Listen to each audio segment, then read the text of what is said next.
Konewka. Konewka to naprawdę fajny prezent, ponieważ chyba każda z nas ma w domu jakieś kwiatki, które warto podlać.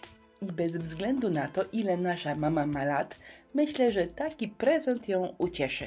To jest konewka 3D, ponieważ dodałam do niej kwiatki wyciśnięte z glinki. Ale ją można zrobić prościej, bez wyciskanych kwiatków i wtedy także jest bardzo ładna.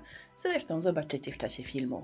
Ale jeżeli uważacie, że ten projekt jest dla Was za trudny, to za tydzień też fajny, kwiatkowy chustecznik. No i to już będzie mega proste. Jeżeli konewkę chcemy ozdobić profesjonalnie, czyli żeby się wszystko na zawsze bardzo dobrze na niej trzymało, to przed ozdabianiem trzeba ją zagruntować. To jest Bonding Primer, on jest fantastyczny, wszystko na nim łapie. Jeżeli nie macie tego preparatu, akurat ten warto kupić. Polecam, bo nie znam jego żadnego odpowiednika. Żeby tak wyglądała, malowałam ją na biało 3 razy. Papier ryżowy od ITD Collection, 6 wianuszków, wszystkie przepiękne, już Wam pokazuję. Te obrazki mają wymiar 15 na 15 cm, więc jeżeli zamiast konewki chcecie ozdobić pudełeczko, to też będzie świetnie wyglądało. Pudełeczko może być nawet troszkę mniejsze niż te papiery ryżowe. 15 na 15 cm będzie już dobrze pasowało. W konkursie zwyciężyły te 2 papiery ryżowe, a foremka silikonowa z kwiatuszkami będzie do nich znakomicie pasowała, bo wielkość kwiatuszków jest odpowiednia. Najczęściej wzory z papieru ryżowego wydzieram na sucho, ponieważ zależy mi, aby linia darcia była jak najbardziej postrzępiona, bo wtedy łatwiej wtopić ją w tło. A te wianki są namalowane na takich plamach, jakby z akwarelki i tutaj dbam, aby te plamy zostały, bo bardzo ładnie wyglądają. Wiem, że nie widać ich w kamerze, ale naprawdę są, więc rysuję linię dokładnie tam, gdzie kończą się plamy i obrywam. Te wianuszki są takie piękne, że po prostu przykładam i już mi się wszystko podoba. No ale lecimy dalej, trzeba przykleić. Klej do dekupaż. Pozycjonuję mój wianek, a potem podmalowuję z jednej strony, potem z drugiej strony. Dzięki temu wzór mi się nie przesuwa, bo jakbym go miała po prostu przyłożyć na pomalowaną klejem powierzchnię, no to nigdy nie wiadomo, w którym miejscu on by się ostatecznie znalazł. Gdy klej wyschnie, konewkę lakieruję lakierem akrylowym matowym. Uwaga, proszę o skupienie, bo z tej strony plam akwarelowych prawie nie widać, ale z drugiej strony, z tej strony tak tego obrazka zostawić nie można, bo wygląda paskudnie, więc będziemy maskować. Moja najprostsza technika maskowania, czyli wtapiania w tło, wygląda tak. Katarzyno, zrób odpowiednio dużo różnych plam i wtedy niczego nie będzie widać. Narzędzie niezbędne to wyskubana myjka, a poza tym 4 farby. To są farby sucharki, są już tak stare, że resztki farb wydłubuję patyczkami, ale działają dalej, więc nie wyrzucam. Maskowanie czas zacząć. Zaczynam od tego, że całą konewkę dokładnie moczę wodą. Dzięki temu farba, którą nakładam, bardzo długo schnie. Zyskuję czas na przeróżne bajery. Mogę kombinować, domalowywać, ale także coś wytrzeć, jeżeli mi się nie uda. Z tej strony obrazek ma prawie białe tło, więc niedużo i delikatnie z tej strony domalowuję. Ale muszę jakoś płynnie przejść na drugą stronę, gdzie obrazek jest na dużo bardziej intensywnych plamach położony. Albo jeżeli mnie fantazja poniesie, to z tej delikatnej strony po prostu domaluję więcej plam. Korzystam z farb Stamperi, to jest seria Allegro i te farby podczas schnięcia troszkę ciemnieją. No i niestety czasami tak jest, że podczas malowania kolory są idealne, a gdy wyschną, robią się za ciemne. Wtedy biorę rozwodnioną białą farbę i robię delikatny przelot po wszystkim.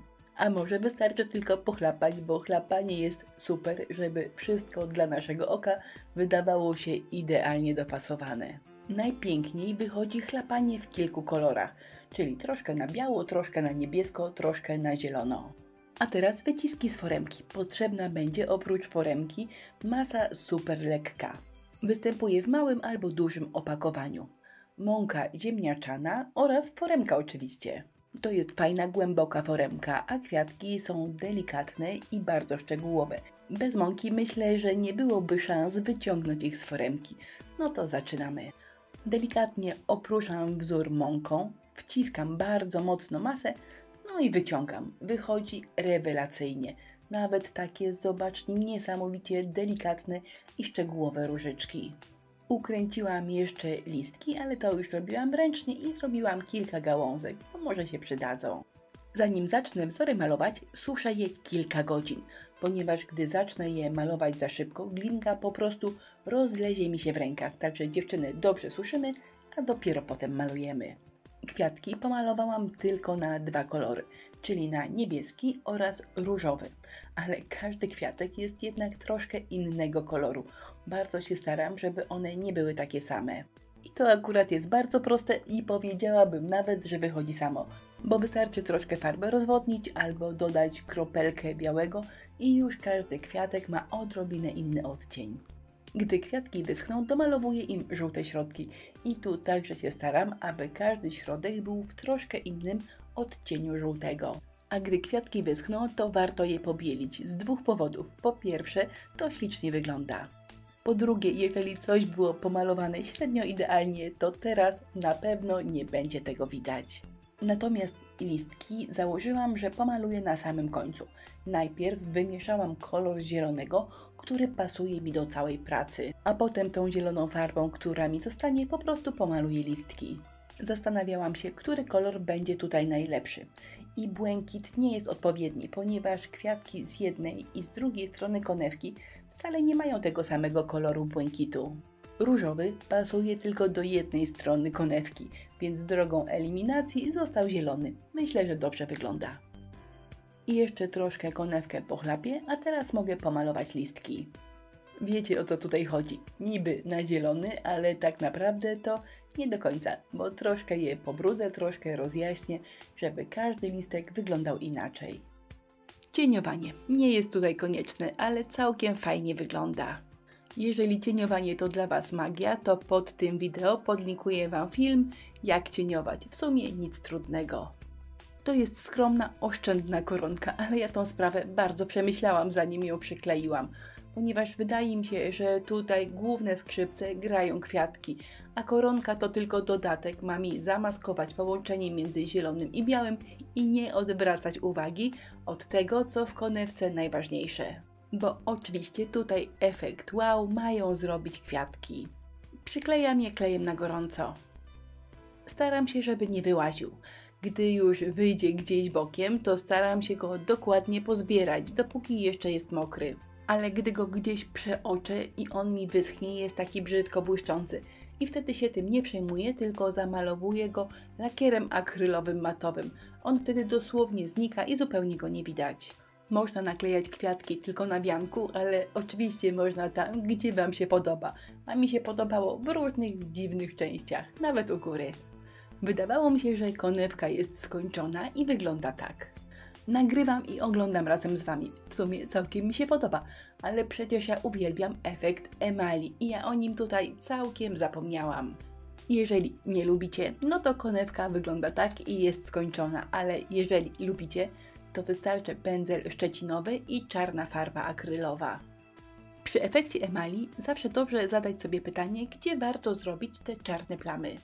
Trzeba sobie wyobrazić, gdzie konewka mogłaby się przez lata obić albo obtłuc i w tych miejscach robimy plamę.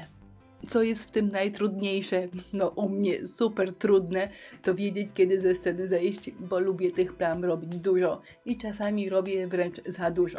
No dobrze, wystarczy. Moja konewka poobijana z efektem emali wygląda tak. Moja konewka, ten pomysł zupełnie nie jest nowatorski, to nie ma nic odkrywczego, ponieważ przyklejenie wianka albo girlandy kwiatowej i uzupełnianie tego kwiatkami 3D to nic nowego. Ale najpiękniejszą pracę, jaką kiedykolwiek widziałam robioną w ten sposób, to pudełeczko od Ani Pawlak. To praca sprzed kilku lat, brązowe pudełeczko, chyba bejcowane i bielone, a na tym wianek z kwiatków i doklejane wyciski. Uważam, że to była jedna z najpiękniejszych prac, które w ogóle w życiu widziałam. Aniu, jeżeli słuchasz ten film, proszę dodaj gdzieś link do swojej pracy albo na Facebooku dodaj zdjęcie, żeby wszyscy wiedzieli, o czym mówię. No i teraz to już naprawdę koniec. Jak zwykle linki do wszystkich produktów, których używałam w filmie, zamieściłam pod spodem, czyli w opisie wideo. Kolejny film za tydzień. Zapraszam.